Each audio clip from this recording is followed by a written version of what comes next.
I'm seeing 8:01, so I am going to get us started, and I'm sure a few more will join us as the moments pass. As mentioned, we did have, I think, 12 or 13 folks register for this, and so looking forward to seeing a few more faces join. But I'm Leslie Crishane, CEO of the Tri-Cities Chamber, and I'd like to start by acknowledging that we are gathering today on the unceded traditional territory of the Coquitlam First Nation. Thank you so much for joining us, Mayor West. It's great to see you. Always a pleasure. And I think the last time I saw you was at the May Days celebration, which was fantastic. So welcome. And I will turn things over to you for some opening remarks. And just a reminder to everyone that we are recording this event for posting online afterwards. So thank you for that. Okay, over to you, Mayor West. Okay, thank you very much, Leslie. I appreciate the opportunity to speak to you all this morning, and it's great to see some familiar faces. I'll just start with what Leslie mentioned, which was May Day.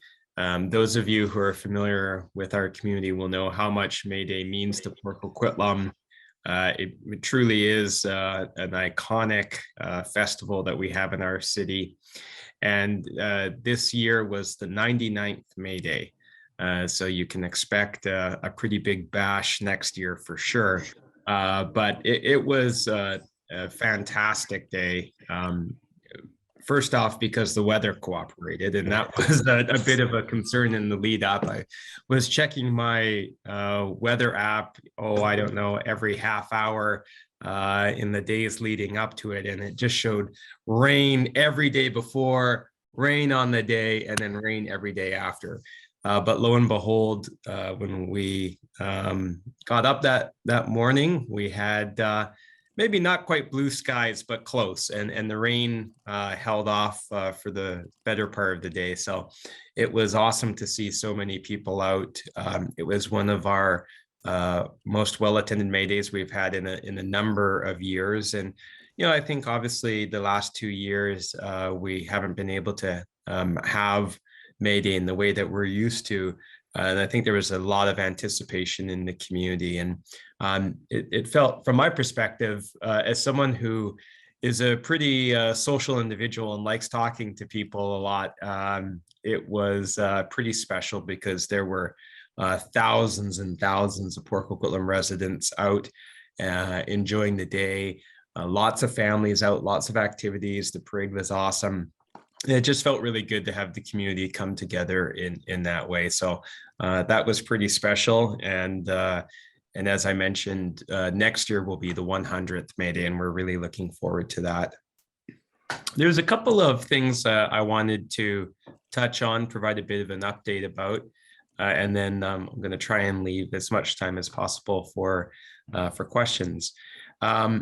First, one of the big highlights we've had in the last couple of months is an announcement, pardon me, from the provincial government. Excuse me. Coffee, 1 second. There we go. An announcement from the provincial government that they're providing the city of Port Coquitlam a grant of almost $7 million to proceed with a state-of-the-art soccer and community hub at Gates Park. Gates Park, as most of you will know, is already the city's kind of premier athletic field facility. It already has a number of soccer turfs, as well as baseball diamonds, tennis courts, and it's such a hub of activity in the community. But there is a field towards the back of Gates Park that is very underutilized because anytime it rains, even slightly, there's massive drainage issues, and it turns into a bit of a mud pit. If you were to step foot on it, like your foot would sink and you would lose your shoe. And so to say it's been underutilized is a bit of an understatement. So with the funds that the province is providing us, not only are we going to be able to produce a soccer turf that will be able to be used year round, not only by soccer, but by field lacrosse also. We're able to get one that meets international FIFA standards. And with the excitement of the World Cup and the success of Canada's men's and women's national team, we really see it as a fantastic opportunity, potentially even to have, if not games of that caliber, have the facility be used for teams that are practicing for the World Cup if Vancouver, fingers crossed, is one of the hosts. So be really exciting for our community. And then beyond all that, the most important benefit, of course, is to people who live in our city, kids, young people, adults, people of all ages, really, to have access to a second to none facility like that is going to be pretty significant. So we're excited that the province has provided us that funding, and now we're going to be working in a collaborative manner with partners in the community to get into sort of the exact details of what it will require to bring that vision to life. But that's really exciting for us. Many of you will know that soccer is fastest growing sport. It's got thousands and thousands of families in our community that participate in it. So really looking forward to that. The other thing that continues to see progress is our downtown, and I've updated you folks on that in the past. We're making really good progress on our downtown. The finishing touches are being added to McAllister. Yesterday, they were doing a bunch of the street tree planting, which really makes it look quite nice. There's some more landscaping to come in, some street furniture that's going to be added. And they're also have a date to move forward with the undergrounding of all the hydro services, which is going to be excellent to get rid of those hydro poles that often pop up in the middle of sidewalks and are not particularly friendly in terms of pedestrian accessibility or aesthetics. So we're looking forward to that. But it's really coming along nicely. May Day was a little bit of a taste of what it will allow the city to do in terms of shutting down that street and using it for open air festivals. And we have a lot of those types of ideas planned for McAllister. The other thing that you wouldn't necessarily see, but it is a big benefit of how the street's been designed, is all the power and everything. Everything has been pre-wired for those types of events, which means no big generators or things like that are required when you're trying to put on the POCO Grand Prix, which we're looking forward to welcoming back next year, and all the other things that we've been talking about. We see that space being used frequently for those sort of open air street festivals, which I think will be awesome. And the kind of development that kind of is going on in partnership with the streetscape improvements is also well underway at this point. And again, excuse me, just a refresher on that, that is a mixed use development that includes a number of public and community amenities, including a new public plaza, public square that's going to have restaurants and shops and cafes spilling out onto the square. And so the designers have really looked to Europe for inspiration, something you might see in a European city.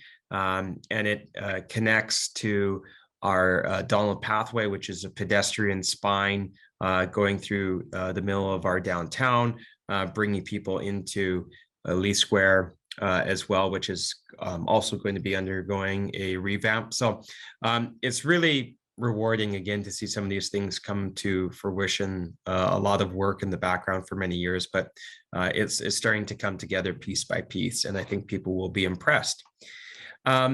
I wanted to mention I know that I believe maybe in a couple of weeks, the Chamber is hosting Coquitlam First Nation Chief Ed Hall as a part of their leadership series, and he's going to be speaking, and I'm looking forward to attending that.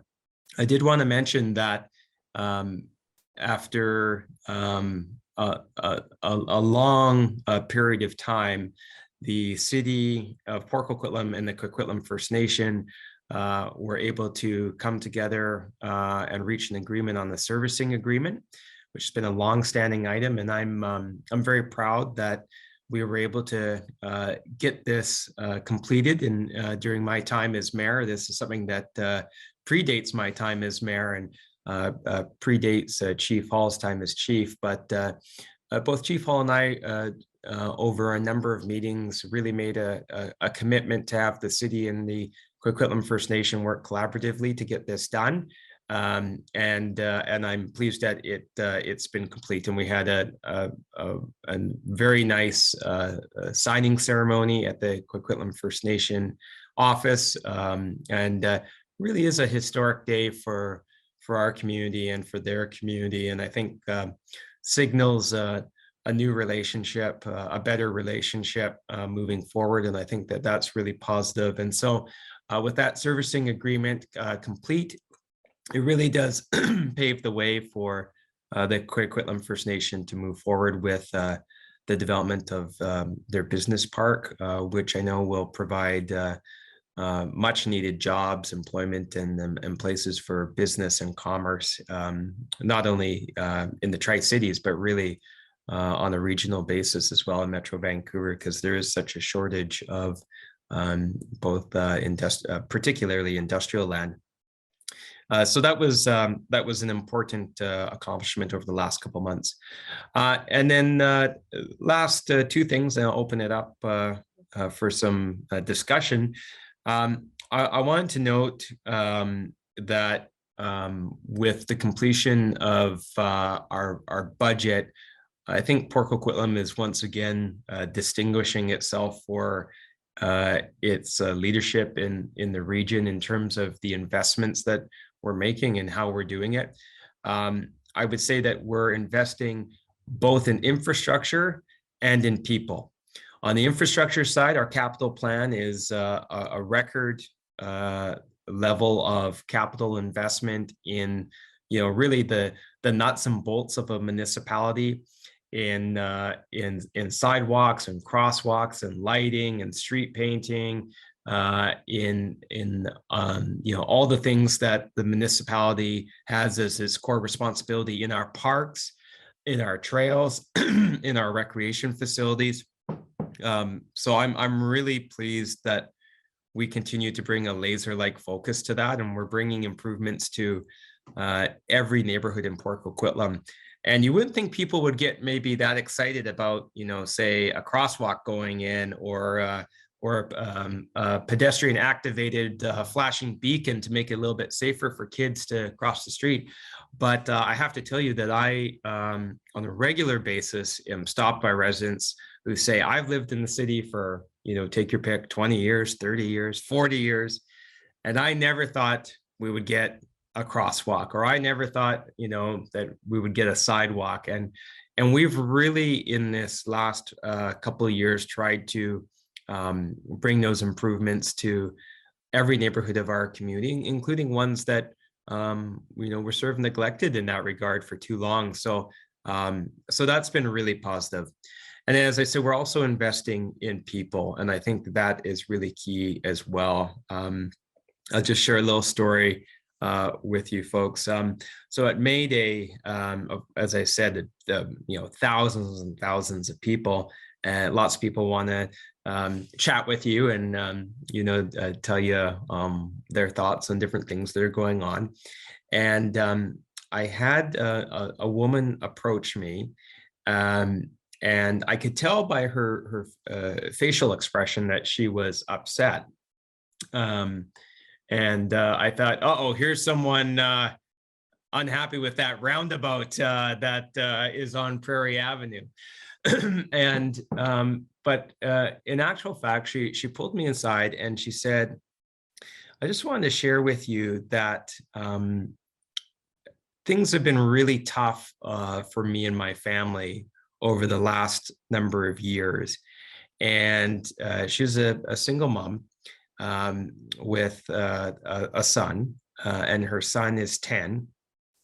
And right away, that hits home with me because our family lost my dad when I was 10, and my mom raised me and my sister on her own.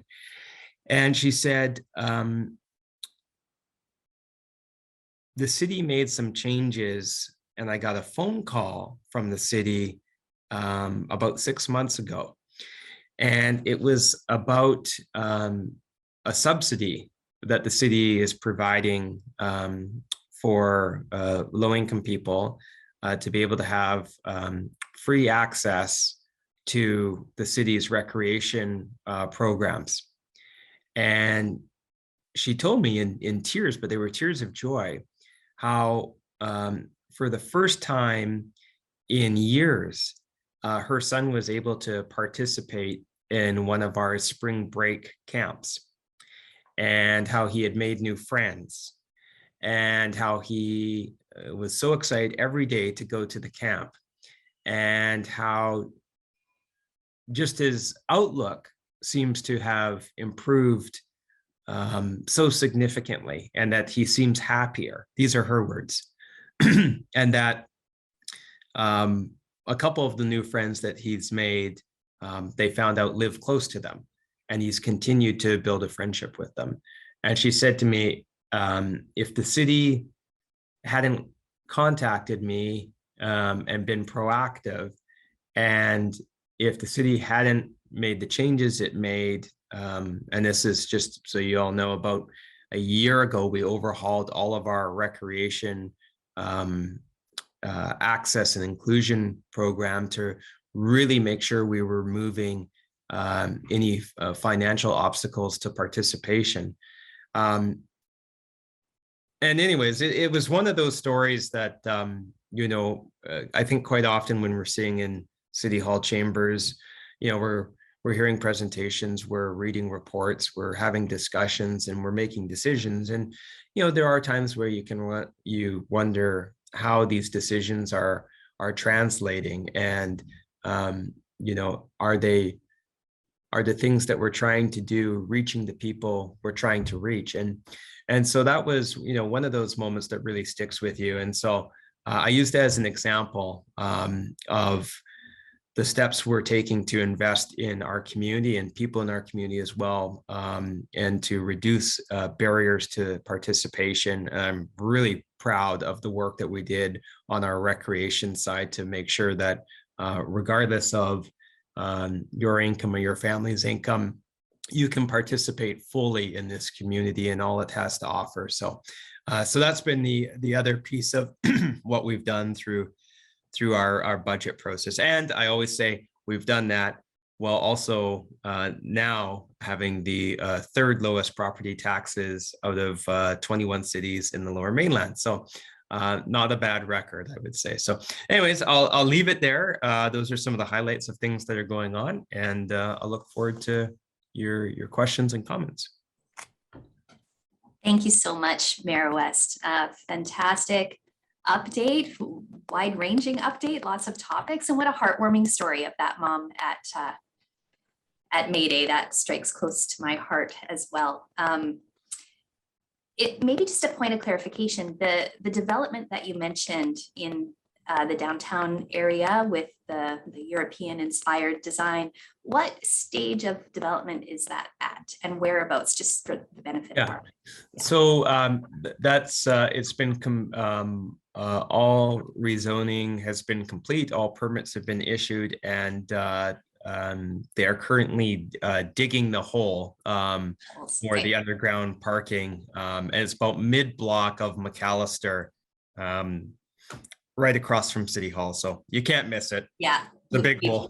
Yeah, we've seen it. I just want to make sure folks were aware. Okay, wonderful. So we are going to open it up for questions.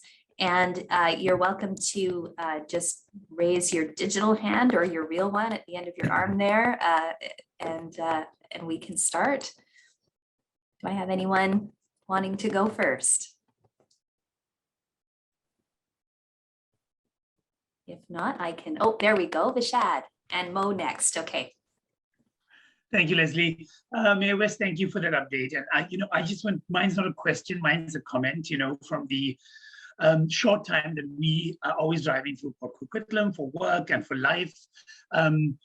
We've seen it come such a far way, and I just want to congratulate the city, yourself and the city on all you do for the city. And in doing that, especially with all this work that's taking place, you'll still find time for like the people of the city, meaning like with us at United Way, just having the Elks Lodge now for 2.5, almost 3 years at no charge from the city to be able to deliver these meals to the 87 families that get it every weekend.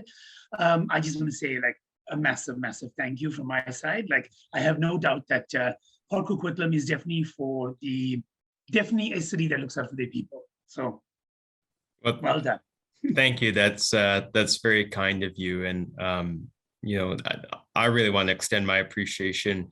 We actually talked about this last evening at our council meeting because Councillor Washington was out for a run last Sunday, and he ended up running past Elks Hall and right into the activities of the People's Pantry and the United Way and yourself and Glenn Pollock from our council has been a driving force behind that, and all the different volunteers and what a difference that's making in the lives of people in our community. And so from my perspective, it's the least the city can do, and I'm pleased we're in a position to do it. And actually we just extended that again, which is excellent. I really think that's what Port Coquitlam is about. All people from different walks of life all pulling together to try and do something positive for our city. And so it's a real honor for me to be in the role that I am and get to be exposed to so much of it. It's probably one of the things I enjoy most about serving as mayor is your eyes get open so wide to all the amazing things that people are doing in this city. So I appreciate, Vishad, the role you play as well in making all that happen. Thank you, Mavis. Thank you. Well, it can't be possible without support from people like you. So thank you. Thank you. Wonderful. So from one Chamber of Business Excellence Award finalist to another, we've got two very celebrated folks on the line here. Over to you, Mo. We can't hear you. There we go. I gotta unmute myself first. Thank you. This has been awesome. Thanks, Leslie. Thank you, Mayor West. May Day was awesome. It was good to be back. I really enjoyed it myself as well. And the weather cooperated. We had a little bit of drizzle, but it's awesome. Just to go based on just comments Vishad made, I've loved and enjoyed working and owning a business in city of Poco so much that we just moved from Coquitlam to Poco as well. So we are now living and working in Poco as of pretty much in 2 weeks. So just renovating our new place, and we'll be moving pretty soon. And a big part of that has been what you had pointed on, is that I've noticed the difference, like the two cities next to each other, neighboring cities, but the difference and how much focus there is on people here in Poco is amazing. And that's one of the big draws for us as a family to move here and be part of the community. So thank you for that. And thank you for being such a community involved mayor. It's a topic and around our group of family and friends that, we keep commenting that, Poco's mayor is, such a nice person. He's involved. He actually seems to care about what's happening in the city, and the people care as well what happens to the city. And just to share a little story, the McAllister Avenue, that they just finished putting the poles and sort of to divide the sidewalk. and a big semi was going through one day and took out three of them. I don't know what he was thinking, but took out three of them. There was this old lady with a walker running after the truck, yelling, "Stop the truck, stop the truck, stop the truck." And that's how much people care about the city. And that was a beautiful, beautiful thing to see for sure. But I do have a couple of other questions. One on the Poco Grand Prix. What is there a date for it yet? Yes. So unfortunately, it was the decision was made to postpone it this year, and that was not a decision made here locally, because we were quite prepared to proceed with it. But the Poco Grand Prix fits into the overall BC Super Week series, and some of the other races had made the decision not to proceed. And I think it was primarily because they were concerned about the challenges of some of the athletes traveling internationally. Right. And so, you know, and in retrospect, you look at where we are now, and it probably could have gone off okay. But of course, there's so much that goes into organizing this that they had to make a decision earlier in the year when things were a little bit more unsettled.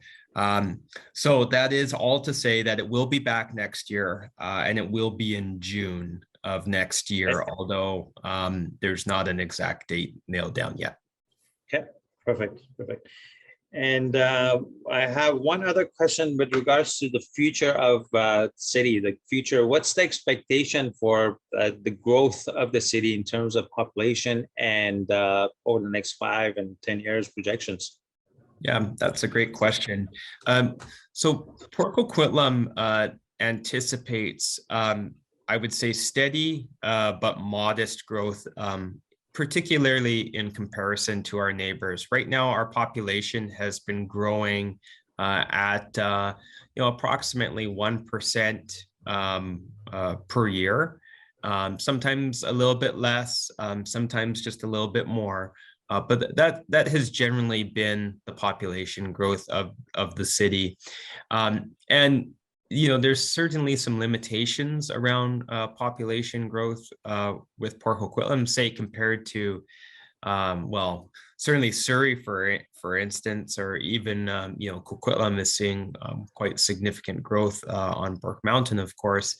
Port Coquitlam is constrained by rivers and by a railway. And that has been part of this community's identity for a long time.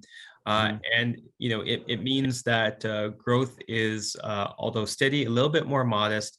So I think it will continue, basically at the pace that it's been at. You'll probably see, if I were to say, where is there going to be more growth in the next 5 to 10 years, I would say it would be along Westwood Street. And part of that, of course, is its proximity to the SkyTrain station. And it's also heavily influenced by the fact that it's the street that borders the Coquitlam and Port Coquitlam. Mm-hmm. And on the Coquitlam side, obviously, there's very ambitious plans for a lot of growth and development. So there's some spillover into Port Coquitlam. And I think you'll see some denser forms of housing concentrated in that area. The downtown of Port Coquitlam continues to see growth and development. When we kind of do the map overlay, a lot of it has sort of completed. There are a few spots where you'll probably see redevelopment, but we have had over the last 20 years a lot of those 4 to 5 story apartment buildings come in here. So that's generally the outlook. Mo, I would say it's going to continue to be that sort of modest type growth. I'm often asked about is Port Coquitlam going to see a lot of high rises or things like that? The answer is that it's quite unlikely because the challenges related to some of the geotechnical issues that exist in our city, proximity to floodplain. What it means is that you can only go down so deep for parking, and it limits that. And so again, I think while you'll see denser forms of housing probably along Westwood, I think the rest of the community, it's going to be very much in keeping with what is currently there. Okay. Thank you. Okay, thank you. And over to Gaetan. Yeah, good morning, Mayor West, and thank you for doing this. Thank you for making yourself available and accountable to the community. This is really welcome, and thanks for the Chamber for organizing that. In Coquitlam, there's separated bus lines at the Johnson Street intersection where we watch buses bypass the traffic. And it's nice to see them breeze by bumper to bumper lineups of cars, because that's how we're going to get more people in rapid transit and ordinary transit. Any thoughts of changes on your stretch of Lougheed? There's some intersections that are really busy, and that buses should not be waiting behind cars. And related to that as well, any progress regarding the extension of the Evergreen line, increased frequency of buses would help build ridership that would help justify rapid transit. It's kind of all wrapped together. So thank you. Yeah, thank you very much for the question. And so there has been some progress in that regard. First, in terms of buses along Lougheed Highway. So it was, I think, maybe a month prior to COVID that TransLink debuted the R3 rapid bus, which runs down Lougheed and has it runs back and forth between downtown Maple Ridge and Coquitlam Center, and there are 3 stops in Port Coquitlam. And the city worked with TransLink to do a number of things to pave the way for that rapid bus. And I have to say, I have used that service, and it is. It gets you connected into the SkyTrain system very, very quickly, more quickly than most people could imagine. So along that corridor, a bus comes every 10 minutes. And so it's been a significant improvement in transit service for the community. The city did work with TransLink to do a bunch of bus optimization and prioritization work along Lougheed. So that is sort of the first iteration. The biggest challenge related to creating a bus only or bus and HOV only, depending on how you want to approach it, lane, is the pinch point at the Coquitlam River. We have a very old piece of infrastructure there in that Coquitlam River Bridge that in fact needs to be replaced. And it's about $35 million to replace it with all of the modern amenities that we would expect in terms of bus lanes, pedestrian and pedestrian lanes, bicycle separated lanes. And this is one of those ones where this particular bridge was gifted to the municipality. So it was built by the provincial government. It was owned and maintained by the provincial government until the provincial government downloaded ownership and responsibility for it to the municipality. So it is very much a regional piece of infrastructure. Lougheed Highway is a regional highway. And yes, there's benefit to Port Coquitlam, of course, but the reality is there's a lot of commuter traffic that goes across that bridge. And so I have been advancing the argument with provincial representatives that the province should be contributing to the replacement of this bridge, because $35 million is a big hit for a city the size of Port Coquitlam to take on its own. And again, particularly when that bridge is used by many people who originate outside of the city. And so we've had some positive discussions, and I'm hopeful that both TransLink and the province will come to the table and we'll be able to get that bridge replaced. And in doing so, open up the opportunity for further improvements along the entire Lougheed corridor. So that is an important priority of the cities. The city has been putting some funds away to contribute to the replacement of it for our portion. But for something that significant, we really do need the province and TransLink to step up to the plate as well. And just on the Evergreen line, one of the things that went somewhat unnoticed or didn't make a big splash because there's a lot of focus on the potential extension of SkyTrain to UBC, as well as SkyTrain over to the North Shore, is that in the next iteration of the mayor's 10-year vision for TransLink, it includes doing the preparatory work and business case study for the extension of the Evergreen line to Port Coquitlam. You know, for those of us who are not as well versed in TransLink jargon, you kind of say, well, you know, what does that mean? Or doesn't sounds like no big deal. In the TransLink world, it's fairly significant because they don't do these things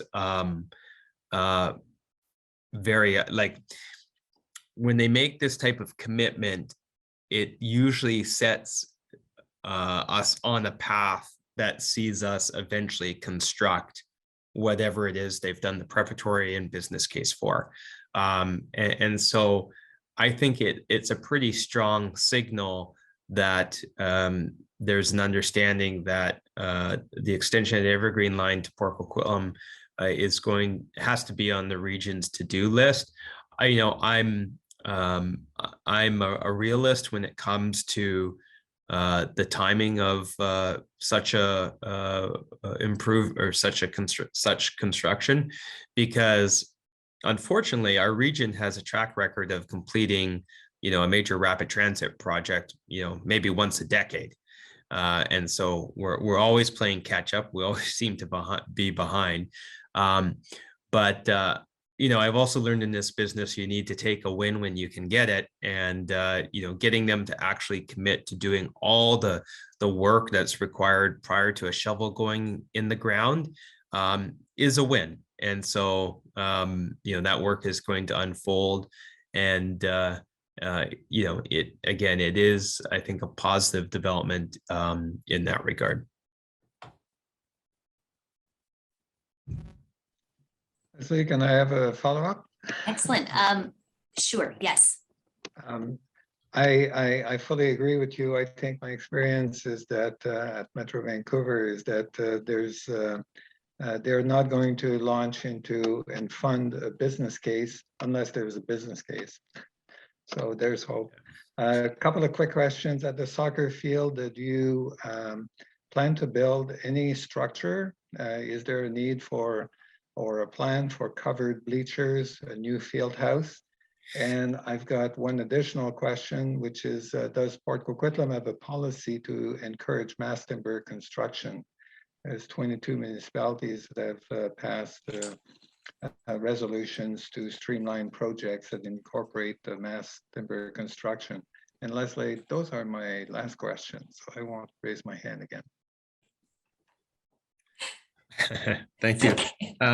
On the bleachers / field house structure, yes, there's a view that there will be some combination or version of that.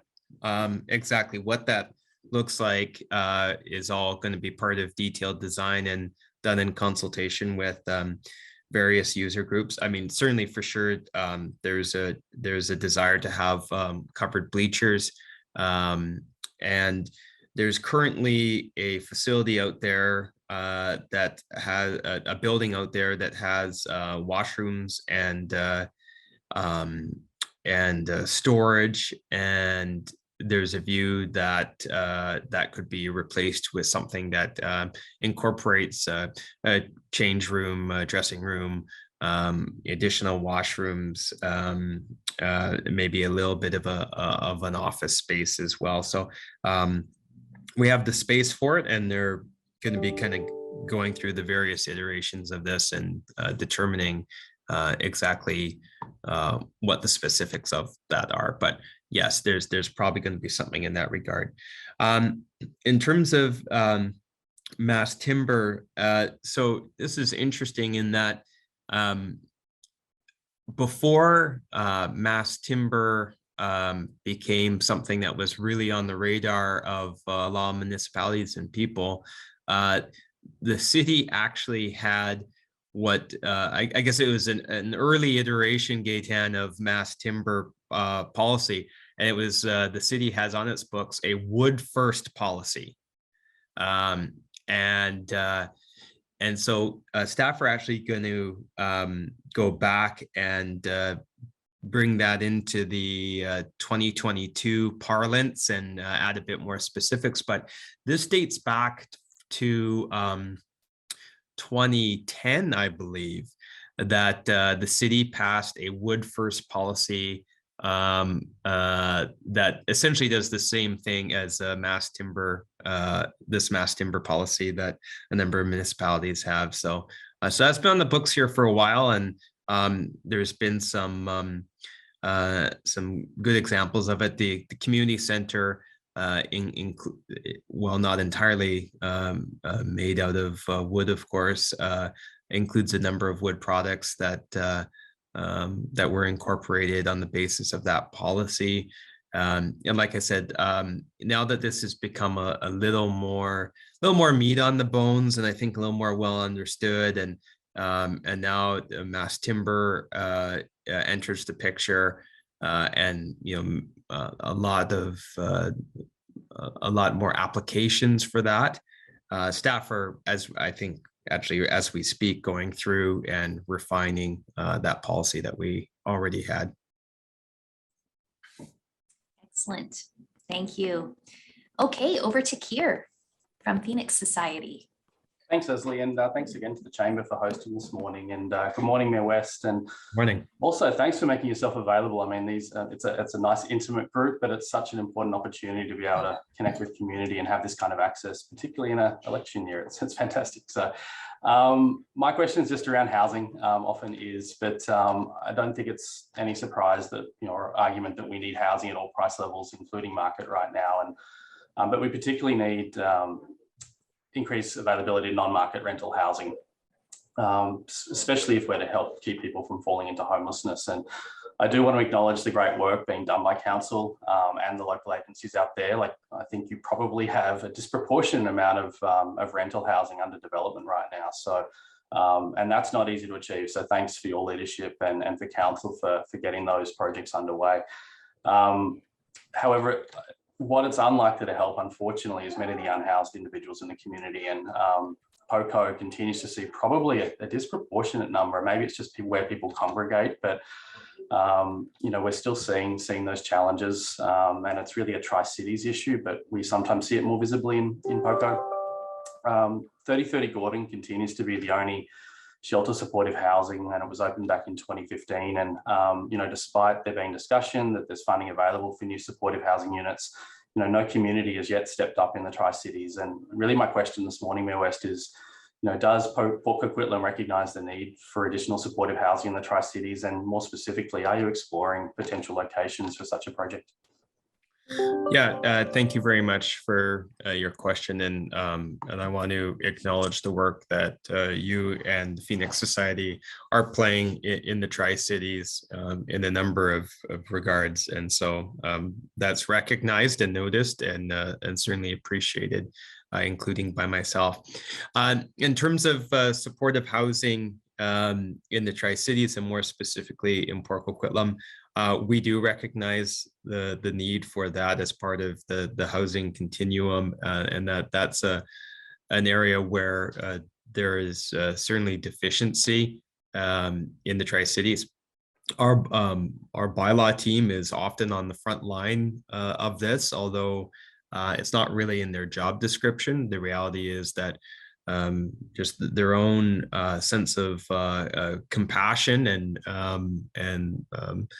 a sense of pride in the community, and quite frankly, lack of anyone else necessarily to step up and fill the gap. They they have a huge amount of interaction with unhoused individuals in our city, and I've heard firsthand from them the frustration around finding housing for folks. They often are successful, do have some success in finding housing. Sometimes it's not the right type of housing.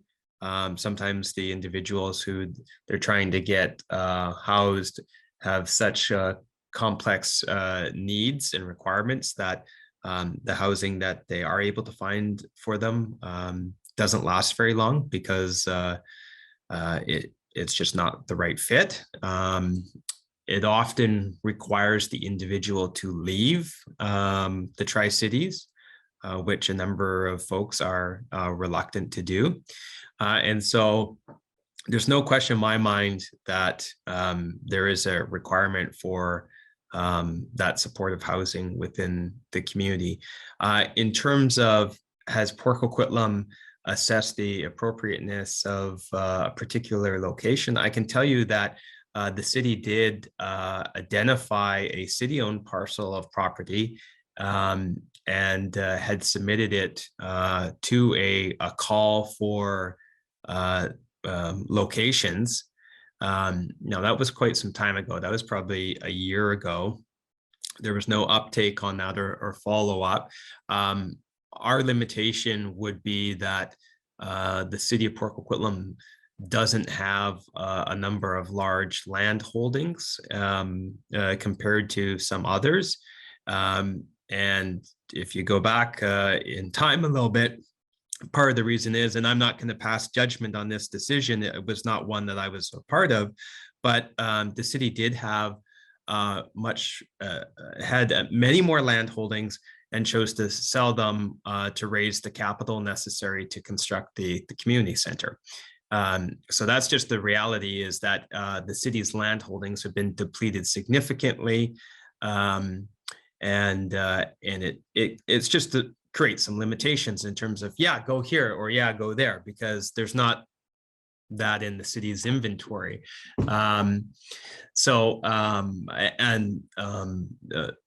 Although there are other agencies that own land in the city, I've had no approach by any of them or BC Housing or others to say, hey, we own this piece of property and we'd like to develop it in such a way.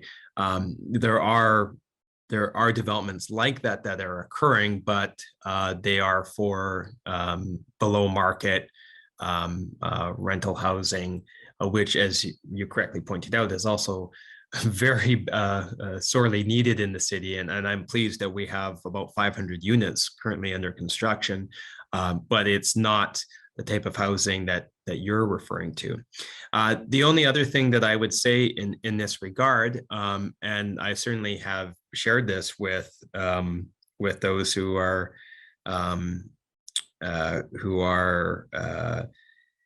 doing some of this work or who are interested in this. Again, this is not a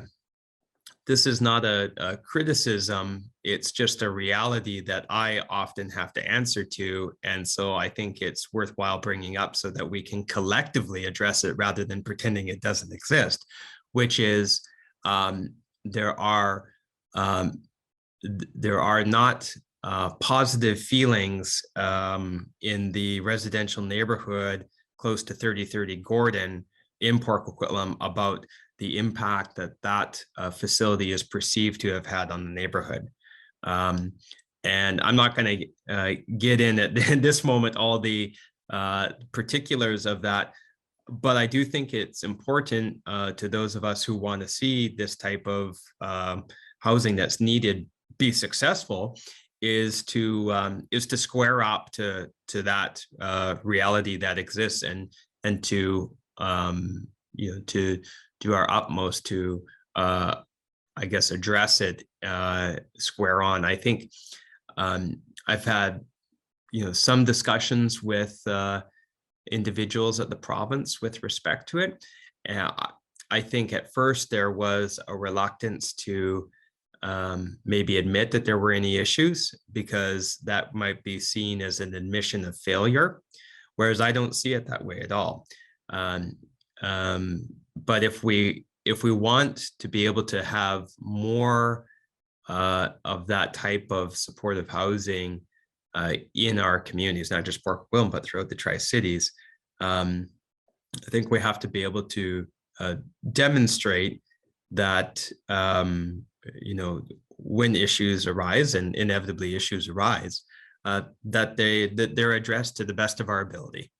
And so I want to be candid and upfront in saying that certainly something that exists out there, and I hear quite regularly from residents in that neighborhood in Fox Park who say, we have a lot of concerns, and we don't believe that they're being addressed. So so that would be my my response to that question. And the key point there being that yes, recognize and support the need for that type of housing to be located within the Tri-Cities in our communities, and very open to those discussions and any proposal that might come forward.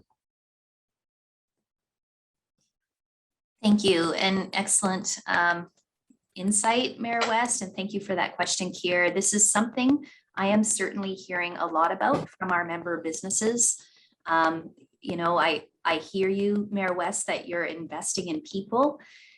The homeless people in Port Coquitlam and the Tri-Cities are, of course, our most vulnerable, and getting them housed through supportive housing is so important.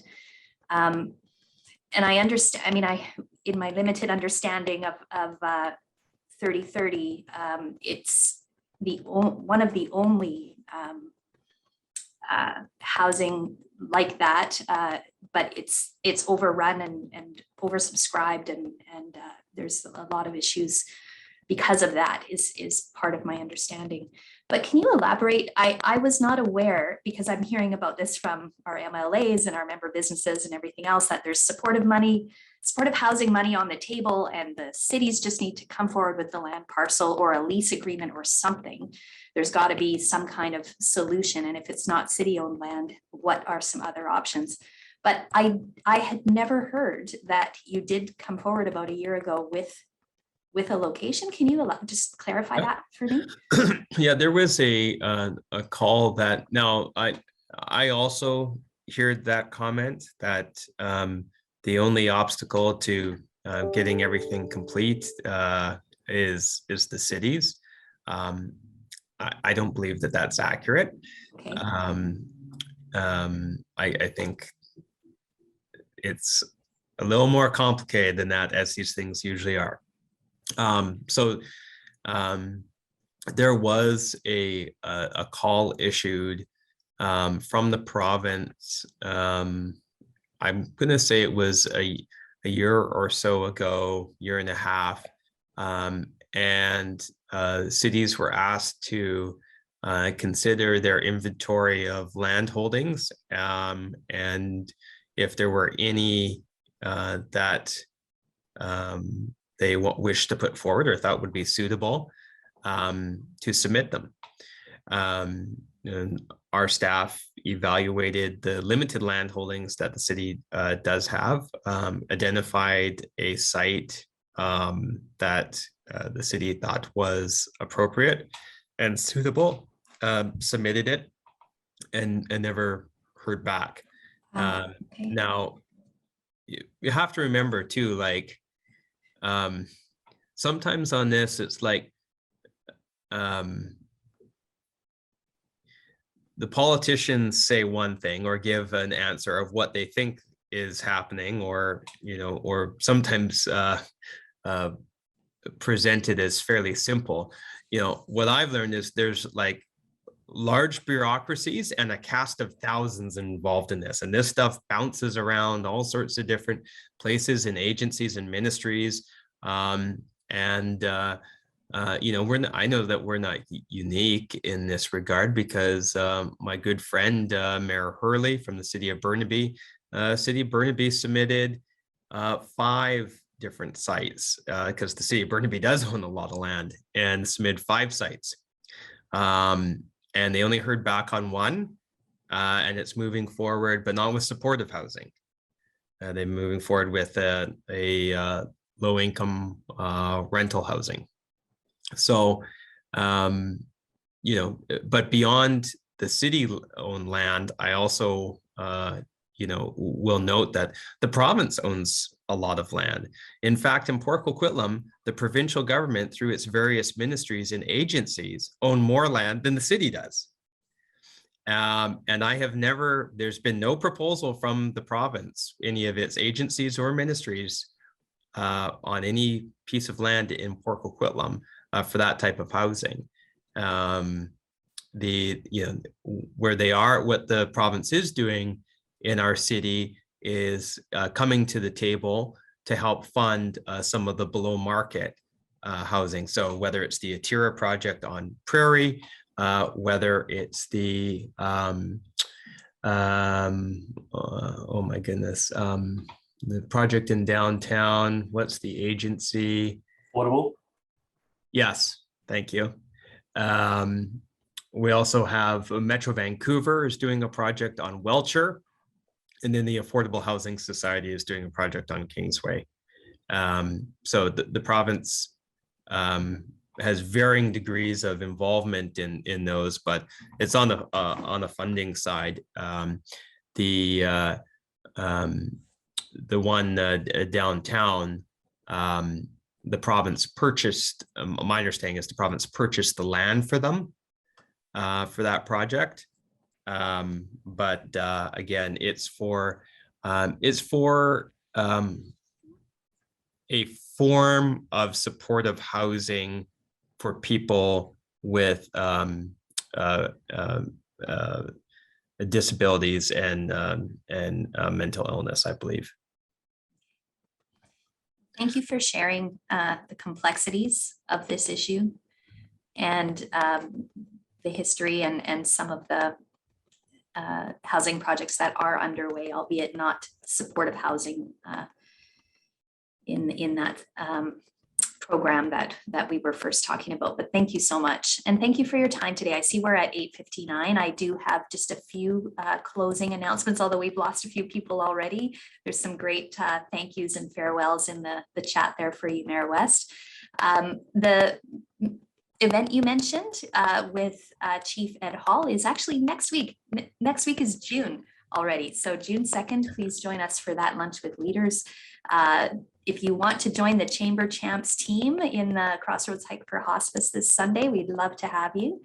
And we are also doing a multi-chamber events at the Fraser Valley Bandits home opener on June the 4th. And of course, our Golf Classic coming up on June 30th. So again, Mayor West, thank you for your time this morning. Thank you to everyone for joining us here today. And to Ryan Whittle as well, our board chair. Thank you, Ryan. Thanks, everyone. Have a fantastic day. Well, thank you. Have a good one. Bye-bye.